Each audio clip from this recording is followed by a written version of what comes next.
Okay, we're here. This is the Stageable State of the Stage podcast where we discuss a sustainable future for the performing arts, talk about where we've been, where we're going, and check in with people all across the industry. And I am joined by my good friend, Greg Brostrom. Greg, how are you? I'm well. I'm here and alive and happy. It is thrilling and an honor to have you on the podcast here. Oh, wow.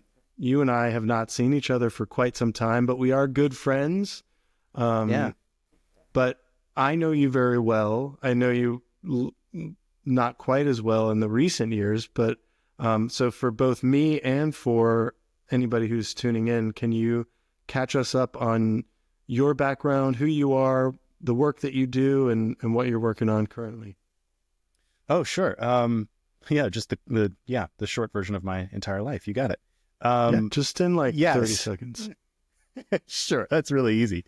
I've always been a performer of some level or another. You can watch videos of me as a child, and when I notice that the camera's on me, I start doing insane things. And I don't think much has changed, honestly. And I performed through high school, and then in college, I realized I really, really loved it.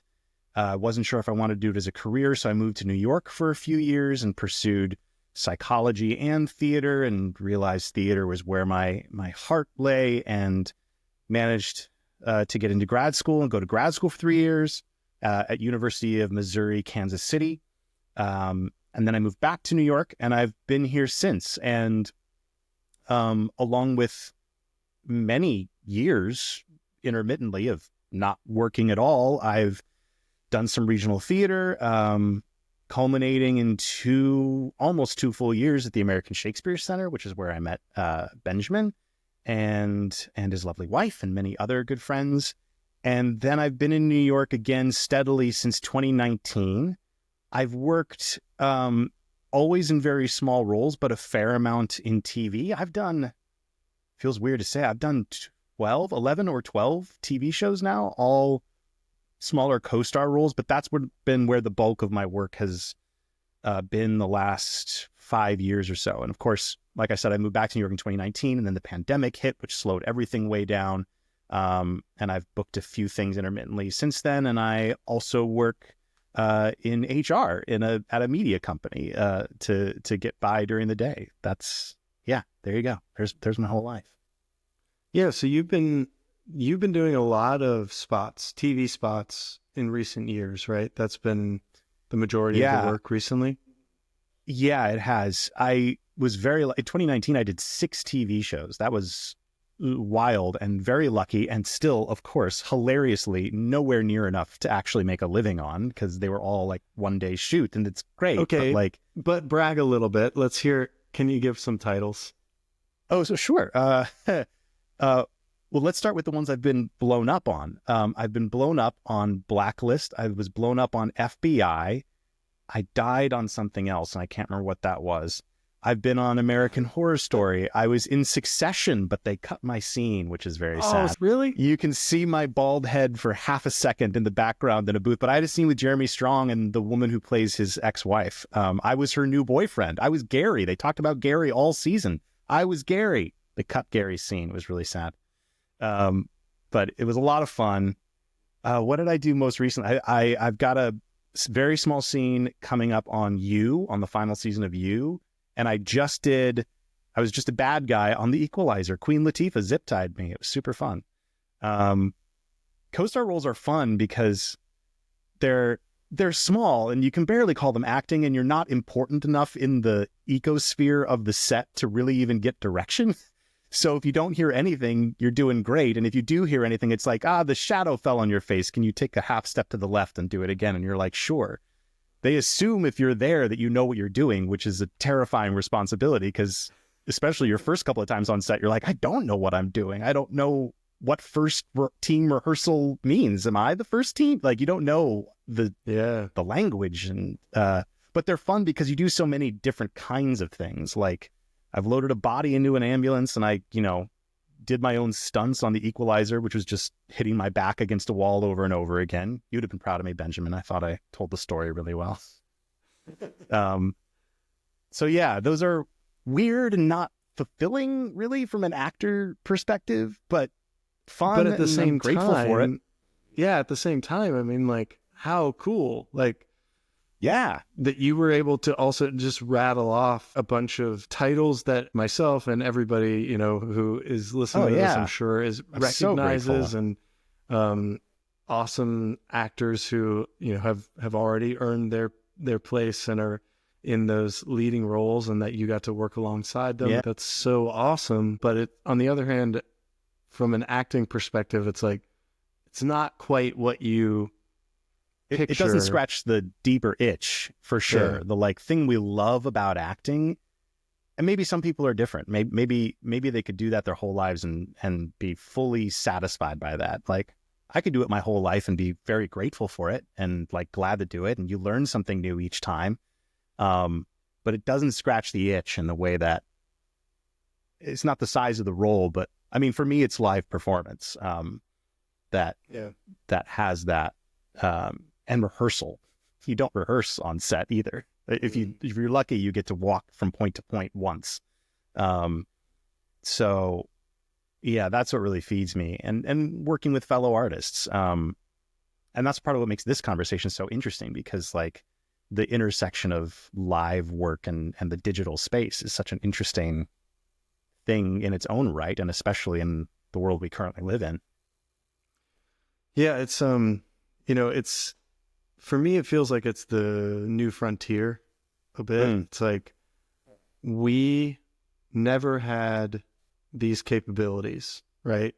Like, yeah, you had to have crazy equipment and crazy staffing in order to live broadcast something for so long. Yeah. And even when it became more accessible via YouTube and different stuff, it was like, there was still, you had to have such specific knowledge in order to do it and do it well. Yeah. And that bar keeps getting lowered and lowered enough in such a way that it's like, for me, part of this whole concept is, let's go and explore. I think we can do more than we think we're capable of doing. Yeah. Man, I think that's always been true about theater artists. I remember during the first housing recession, suddenly every Broadway show was like 6 people or less. And, Patti LuPone was playing tuba. They were their own orchestra pit in a production of Sweeney Todd. They played their own instruments. So like everything was getting pared down, and it was weirdly exciting. Everybody was depressed and the economy was horrible, but the limitations made theater artists like explode in creativity. And something similar is happening now. Like except it's kind of in reverse. It's not like we're being limited in what we can do. There's like a whole series of things that we'll feel limited in because we're not experts in that field, but that our creativity, I think, will massively benefit and be a really interesting space to see how we grow and crystallize in that new space. I think so too. I mean, I really think the industry is at a point where it has to change. And I have no idea what that change is going to be, like what it will actually end up becoming. But it feels like we can't keep doing it the way that we were doing it. Yeah. And the world has changed so much that we've got to figure out new ways of connecting with audiences. Yeah. And so it's super exciting to think about what might this look like, and what could creative people come up with given a whole new set of tools, Yeah. And like you said, like a whole new frontier. We went to the other night a live music performance. It was a string quartet in an old church playing Lord of the Rings and Game of Thrones music for an hour. And so there wasn't like a digital component of it per se, but like we booked those tickets digitally. We learned about it digitally. We everything about it, except for the moment we walked in the door of the church, was digital. And then when we got there, it was a live experience. And they did like a little speech beforehand, and they were specifically calling out like, thank you for supporting live work. And I have a really, I don't know if I want to get into it right now, but like Neil deGrasse Tyson just did a really interesting interview where he's predicting the death of the internet based on the internet's purpose for, sorry, I'm going to go off on a tangent, but like the internet's purpose for so many years has been like a source of truth, right? You have access to information you didn't have before, and you knew it was true. There's a video of something happening across the world, and I see the video and someone took it and it's real and that's happening, and now I know about it. Basically, since the invention of the internet, that's its purpose. And you're laughing because it's already now maybe since 2016, but especially with AI, think about how AI's improved in the last year and a half. We're real close to not being able to tell the difference. Real close. A year ago, you could always tell. And now there's a couple that I've seen that make me look twice, and I'm pretty sure it's AI by the end of it, but I'm not 100%. Another year and a half, and you will not be able to tell if that video of that thing you're watching across the world is real or not.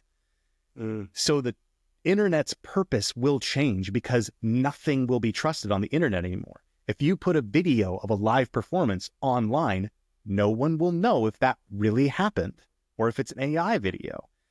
And weirdly, what I think this will do, obviously the digital component will never go away, but Neil deGrasse Tyson was saying it's going to drive people to live performance again, because that will be something real that you saw, that you can hang your hat on. And there was real people doing it, and they were really in front of me. And there will always be digital work and a digital component and digital theater, whether it's, a play or not, something theatrical happening digitally. But I found that conversation so interesting about, if you can't tell what's real or false anymore, surely what will be interesting is something that is real. Yeah. When you go and see something in person, you're like, you can't gaslight me. Like, I was there. I saw it. They were there. Right. Like, there is no question. And that is not the case anymore online. I was sitting in my kitchen, and we've got Apple TV, and they've got these really beautiful screensavers. And my kid is like, are those real fish? And I'm like, no, those aren't real fish. Because I know. And and sure enough, the voice of authority. Yeah, and sure enough, because it's like, that can't be real. I'm like looking at him like that. It looks too perfect. So sure enough, Lauren's like, no, I think it is real. And I'm start Googling it. I mean, who knows? This is Google. This is the internet telling me. So who actually knows? But apparently all of those Apple screensavers, they have these like all these really cool different, they have these overlooks of like drone shots from cities, and you see cars, really, really cool, high definition, and then like underwater stuff, all this stuff. And it looks too good to be true, or too perfect, that it had so me telling my child that's not real. That's computer generated. And it was the opposite. Fascinating. It's like, I can't even keep up with it, Yeah. And we can't trust our own eyes and what we're experiencing anymore. And that's, what a time to be alive. And what a time to be alive. Okay. So I had a question pop into my head for you. Oh. Based on what you said earlier of, you're doing this guest artist work on these amazing television shows, but it's still not enough to cover the spread of living life in New York City as an actor. Yeah. So what is going on? Why is that? Why is it so hard for a theater artist, an actor, to earn a decent living? Oh, I mean, so many reasons.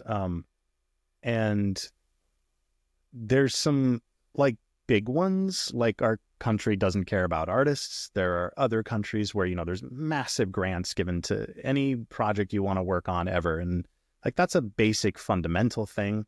But it's more complicated than that. I mean, and we talk about saturated markets, right? There's more people who want jobs than there are jobs, even though we live in the golden age of streaming, or maybe the tail end of the golden age of streaming, because it's basically all just cable again now.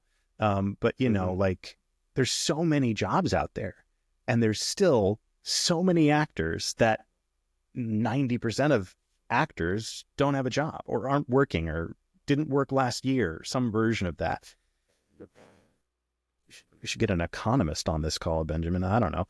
Like, and again, there's other things specific to our country, like the rising cost of living, and things cost more, but we're not paid enough for those things. And, to get insurance as an actor, you have to work X number of hours in a year instead of everyone just having insurance. So there's some things that are like America specific and are real challenges. But I mean, there's other things too. When I first moved to New York, I moved to Astoria, Queens. And Astoria, Queens is the sister city of Athens, Greece, which is a fun fact. There's a lot of Greek immigrants living in Astoria, and every year they have a Greek festival. And what I was struck by when I went there was like, what people remember about a culture and the things you think of when you think of another culture are the arts. You think of the statues of the Greeks. You think of, the music. You think of the food. Maybe you think of a poem, or like, I just finished reading the Iliad, which I haven't read in like 20 years. Like, that's a poem of, that the Greeks wrote and listened to. And like, that's what you think of when you think of a culture. And I wonder if when people think of America, if they think of anything artistic. Maybe they do. I can't put myself in their head. Like, or maybe they think of music. American music is worldwide. But I doubt they think of theater. I doubt they think of like a cultural costume. We don't really have one. Like, you can kind of tell an American walking down the street, but it's not because they're wearing lederhosen, like there's no like cultural costume that we have. And I find that interesting. Maybe like reality TV. Oh, yeah. I think that was a major export of ours. I mean, baseball, jazz. Jazz is a good example. Jazz is worldwide. That's music. That's an art. But like, I don't know. I don't know if it's the same as the way we think of other cultures. And maybe that's just because we haven't been around long enough to be fair. We're a young country. And, all these other countries have sometimes thousands of years of history that we can pull from to get an idea of their culture. But I think we think of the arts differently here.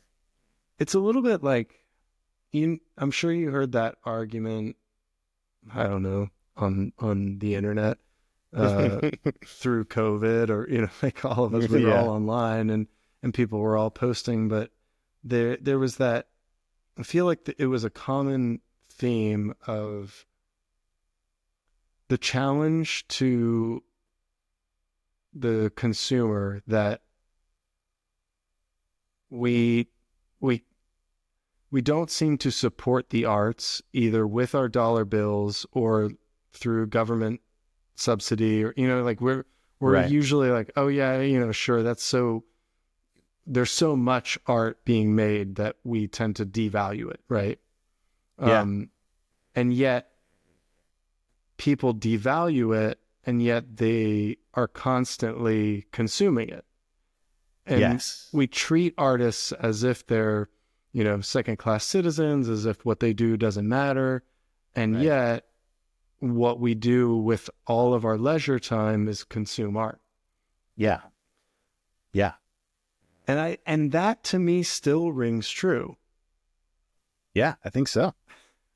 Like, what's that paradox about? I don't know. I don't know. Isn't that weird? It's like, even doing, getting this podcast started was like, well, like, does anybody really care about the performing arts? And yes, they do. I recently was in New York, and I was in Times Square and looking around at all the billboards, and they're, 50% Broadway shows. Yeah. And so it's like, well, okay, this isn't some hyper niche. Like, No. this is a thing that people really, really appreciate and want to spend their time doing. Yeah. So where is the disconnect? Right. Yeah. And I don't know, like, do we value on-screen performers more? That'd be such an American thing. Like, there's more money there. Like, you make in a day as a SAG performer what you might make if you're really, really lucky in a week as a theater performer. And that's a really good weekly salary. And so there's something about that, and I don't know what the answer is. And there's, that dichotomy between like, you're, and maybe this is a uniquely American thing too. Like, well, that's a waste of time if you're interested in theater, unless you're in Hollywood. Like, there's no room in the middle ground for not even success, just like expression. Like, well, what if I just want to do this as much as I can and still have enough income in my life to just have a place to live and a place to eat? Like, there's no middle ground. Like, you're either wasting your time in frivolous, or I always knew they would make it, and they're in that 0.001% of actors who are in Hollywood and making tons of money, which is a hilariously small fraction of actors, of course. And all those people in between. And even if you've never gone to a theater show in your life, to your point, you're still consuming performance arts constantly. Either you love concerts, or you are watching your favorite, even if it's reality TV, the production that goes into that is an art form. It's horrible to think about, but like the crafting of camera angles, it's all still there, even if it's garbage TV. So like, that's still performing arts that you're consuming in a way. Some artistry went into that on some level. We also don't appreciate the people behind cameras and the people behind stage enough either. Like, either you never hear about them at all. To be fair, some of them like it that way, and that's fine. But like, either you never hear about them at all, or you devalue them as well. Let's skip sound design so we can get to best actor in the Oscars, right? Like, that's what people tune in for. That's the whole art form in and of itself that we treat as less than. Yeah. I feel like there's a responsibility for performing artists to, social media can tend to be such a lowest common denominator, bottom of the barrel. There's a call, I think, to artists to take back that landscape and be like, no, you can consume something better than this. You can, you can hold your attention longer than 90 seconds and let me show you what that looks like and why it's good and why you should engage with it further. Yeah, I think that's really interesting. And I think it feels impossible to fight against like even just one aspect of it, the attention span thing. Like, why would someone watch for 90 seconds when they could watch something else for 30? Like, that feels so daunting to like push back against such like a massive cultural trend. But that fight does seem worthwhile and important. I can't remember, something I did for years ago was I nannied a little girl when she was like 6 or so. She was part of a, like her school's philosophy was no media, like no screens of any kind, which like I respect as like a choice. Like, I think we could all probably do with a few less of them, and things have only gotten more intense since then. But it also meant she had no form of long form stories in her life. She had children's books, like 10 pages long. And, she was just starting to learn to read, but she had no long form story. And so I would tell her the plots of movies over the course of days with her. Like, I told her the whole Star Wars trilogy, and she would listen like riveted. It would take like 2 days to get through a movie because I was with her like an hour and a half a day, and it takes a lot longer to talk than it does to watch the movie. But like, I found that she was riveted by long form story when she had no experience of it at all. So I do think you're right. I think there would be, and I think this was part of Neil deGrasse Tyson's point too about the death of the internet and people going back to live theater. I think there is a hunger for longer form content, if we're going to use, the modern term. I'm interested in what theater artists will come up with to bridge the gap of interacting with an audience over a screen, because that does literally take away what happens in a live performance, which is you're literally in front of the person. But I think there's so much room for creativity there. And for longer form stories, even if they're told in installments or episodes, like they always say, like, if you want to make something, you have to go make it. Like, and that is how many massive famous people, if that's all we care about, did get started. They just started making shit that interested them, and they wanted to do it. Whatever ceiling they had to break through at their time, which is different than this like digital thing we're talking about breaking through. Like, they did it, and they did it because they loved it, and they just kept doing shit. Like, you're only done if you quit, and they just never quit. Yeah, I think we definitely need to just keep making stuff. And one of my mantras is like, we have to continue to reinvent. And adaptability, and for sure. I just feel like there's just this, in theater especially, and in live performance in general, there's this like, we want to stick our head in the sand and be like, well, we've always done it this way, so we're just going to keep doing it that way, whether people like it or not, or whether they're buying tickets or they're not, or whether the actors are earning a living. Right. They don't appreciate it, but they should. So we're just going to keep doing it. Like, it's like, fine. Like, and maybe it has value in and of itself. And maybe you're right. But like, are you going to do that till you and the art form die because you don't have an audience? Like, that's the question. Yeah. And it's like that. I do feel like we've lost a bit of that, of being in service to the audience. Yeah, like, I agree. It's always been business, right? It's always been show business. Like, the audience has a need, and theater has always come around to be like, we will fulfill that need. You want to hear a story, we'll tell you a story. Yeah.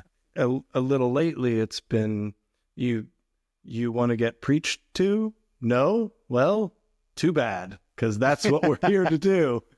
We're going to tell you how to think and why you should think that way. It's like,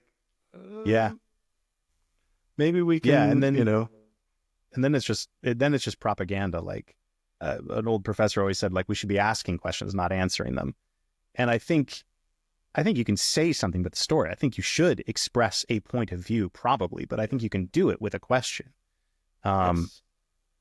And I think the flip side of the coin of preaching at is, and we know some regional theaters like this, like, where all we do are musicals from the 40s, 50s, and 60s. That's all we do, because that's what our audience wants to see. And that's the flip side of the coin, where you're never challenging them, and you're never, not even once, giving them a little sermon. Maybe they need one every once in a while. I think we need balance in all things. We should service our community, and that community is people that like that content, and that's great, and they should see that content. And every once in a while, you should do it in a way that tells a different angle of the story, or you should tell a different kind of story every once in a while. Yeah, it's sort of. I like the idea of service the audience, like you said, but it's serving the audience. Well, I appreciate the pushback too, because there's pandering. Yes. On one side of the spectrum, right, and then there's preaching, and it's like, okay, we need to look for the sweet spot here, and and like you said, I mean, preaching is not inherently bad, but fire and brimstone and trying to shove a message down someone's throat is not effective. And it's dependent on the audience, like, to your point, which we forget about. For example, I see theater shows here in New York that are very politically charged. They're very, like, maybe preachy, but maybe preachy done really, really well. But the whole time I'm thinking, everyone here already agrees with you. So you're pandering with this, what somewhere else would be a really challenging message. And that also tells me we're not getting content from elsewhere that would be challenging to us. We're just pandering to ourselves in this, you know, and maybe people are naked on stage. Maybe there's like things that would be like aggressive somewhere else. But here, like great, you're doing it here because you're going to make money here because we all already agree with you. It's what's propaganda or preaching somewhere is pandering somewhere else. Yeah. Yeah. So it depends on the audience. It's a great point. And I think it just even more highlights the importance of knowing your audience, understanding your audience, and cultivating experiences that both invite people in and make them feel a part of a community, and also challenge them and push them to be more thoughtful, more full of empathy, more open-minded, and I think you're right. We tend to it's like we go one way or the other. We either are pandering to our audience, or we're trying to shove a message down their throat that they don't want to hear. Yeah. As opposed to invite them into a conversation and a dialogue of thought. And some places do it well, and some places have, I mean, like even I remember, I still think about at ASC, where if the audience doesn't know, like, is a very classical Shakespeare theater. They perform with the lights on the way they did in Shakespeare's day. They sometimes wear modern costumes, sometimes classical. It's a pretty traditional form of Shakespeare performance. And I learned a ton about Shakespeare, and I loved it. And they did a production, it was the touring troupe. They did a production of a play called Equivocation that was very challenging for that audience in a great way. The audience came to see Shakespeare classically done, and Equivocation is a modern play with swearing and hanging, but set in heightened language and set in Shakespeare's time. And it made people look at the thing they loved from a different angle, and to see ways in which, like, the very use of language could change your perspective or have poisoned your mind. It made people think about the language of this thing they loved. And I found that a brilliant choice of a show, like, because it was why they came. It was still on the themes and the topics and the style of why they came specifically to this very niche theater, and yet was challenging at the same time. So, like, it can be done. Like, you can have a super niche audience and you can still challenge them while the rest of the season giving them what they want in new and interesting ways, hopefully. It's possible to do. And I think the same, watch me bring this back. I think it's the same with the digital age. Like, what you're talking about can be done. We're just not very good at it yet. And I don't think we've leaned into the exploration of it yet enough, because we love the theater thing. So, and that happens over there. It doesn't happen in this little box on my desk. And so we're scared of figuring out how to break through that and reach an audience. I think I know, like, to be honest, I don't know how to do it. I agreed. I mean, we are, when we were forced to, we did, with social distancing and pandemic. And then the second that we were able to go back to everything that felt comfortable and cozy, we did that, and we abandoned all of what we were trying to do digitally. And it's interesting. I just think there's a sweet spot. And I also, so it's not just that it's a sweet spot, it's that these things are not the same. You know, it's like, I think cinema is one thing, theater is another thing. Right. And I think live performance art is a totally different thing. And we don't know how to do that yet because we've never had the tools to be able to do it until this time. Yeah. And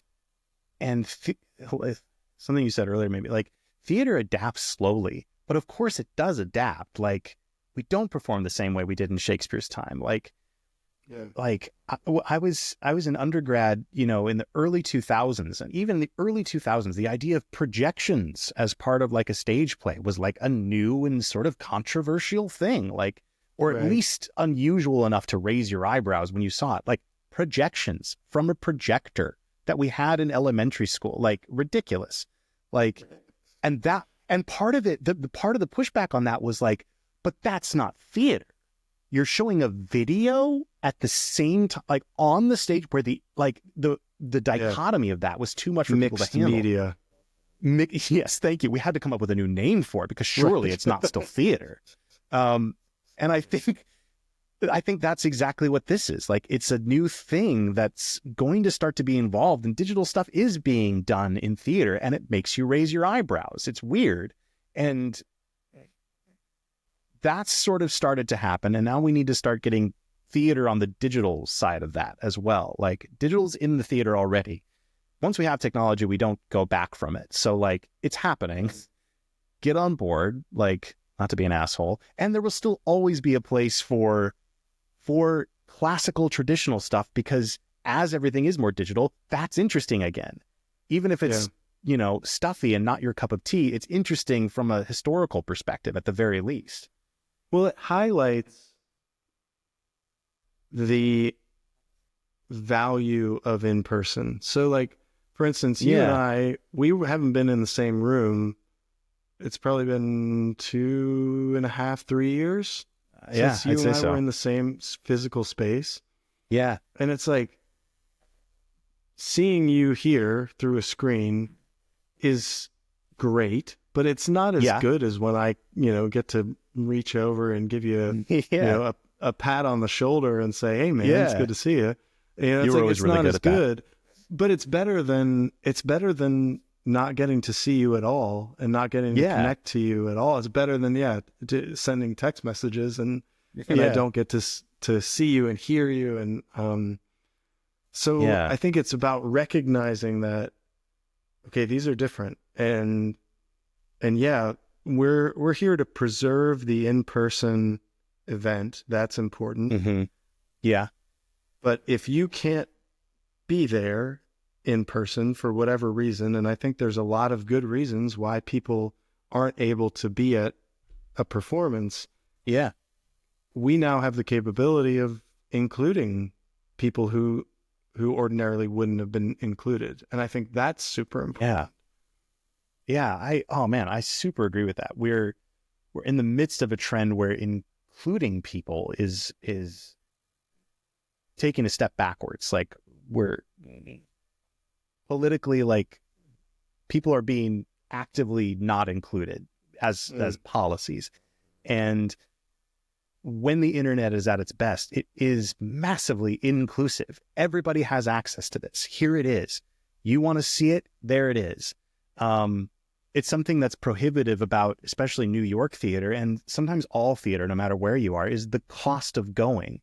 And if there's a way to include people where they're like, oh, I don't have to, where it's attainable. Like, I want to see Othello on Broadway. I really do. It's Denzel Washington and Jake Gyllenhaal, and how exciting. And plus, it's just Othello. I would see Othello almost anywhere.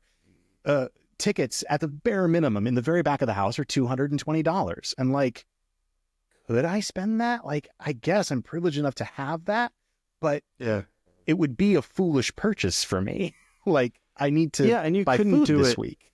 You couldn't do it, 3 times a month, 2 times a month. I mean, like, God, no. and feel good about the purchase, right? I mean, like, that's too high a price to pay, and it's not at all to say that it's not worth it. I mean, I think those names and that play and that, like, it's worth it. But we should be looking for more ways of getting that out to the world. Right. Because because at the very, like, it may be great and it may be terrible. I don't know, but we can't even have a conversation about it because only rich people can go. So it's by its nature exclusive. And it's part of the reason why theater is seen as this upper crust sort of stuffy, like, thing. I don't know what that sound was, but it's because, like, well, I can't afford it. Like, I'm not allowed to go. Like, I'm literally not allowed to, because then I couldn't take care of my family, or I couldn't do what I need to do in my real life. So I'm excluded. And if there, like I said, if there's one thing that the internet at its best is good at, and digital things, it's including everyone. Everyone can afford internet or find internet, and they can see the thing that happened if we still trust that it's real. Yeah, well, and that's therein is where doing live streams or doing things that happen in real time, where real time theater artists are potentially even engaging with, there's like the chat on the, so it's like you could ask a question of the audience and then have someone who's monitoring the chat respond with what people online are saying. This person from Bangladesh says, you're acting like an idiot. And then you could respond to that person in real time. Like, that's pretty cool, right? I love that. What you're talking about is bringing back, like, the groundlings from Shakespeare's day, who would literally throw garbage and heckle people on stage. And sometimes the text of Shakespeare that we have, their scholars are pretty sure, like, that was like an ad lib the day the guy was writing it down, because he was responding to the audience. Like, right. Man, the digital age is perfect for that. Like, that you could respond any way you want online. Yep. I kind of love that idea. It's digital crazy, man. heckling, and the actors must deal and adapt and respond. I love that. Digital heckling. We finally made it. Well, I've been longing for the day. Oh man, Greg, this has been such a treat. It reminds me. Likewise. So you and I were on stage together in Peter and the Starcatcher, and I was Boy, who ended up being Peter, and you were Blackstash. Yeah. And there's a hilarious scene at the end of that play where Blackstash, he shuts his, it's the way that he ends up becoming, he becomes Hook, because he chops off his hand in the chest. In a trunk. Right? In a trunk. Classic hubris. He does it to himself. Man, I had the hardest time keeping a straight face. That was not a short run. I mean, we did that show for the first one we did that season? Yeah. It must have been 6 months, something like that. 5 or 6 months. Yeah. The contract was 7, and it was the first place we rehearsed. So without performances, we did it 7 months. But I'm completely unsurprised that this entire podcast, you just had me like in stitches. I mean, like, I've just been laughing the whole time. I love it. Oh man. Because it's you. You bring such an incredible energy and wit and humor that is so refreshing. And thanks, man. I bring it out of me because I love you and miss you. That's what I was gonna say. No, I love you too. I miss you. I miss working with you, and I hope that very soon we get to trod the boards together again. That would be awesome. Man. I would love that.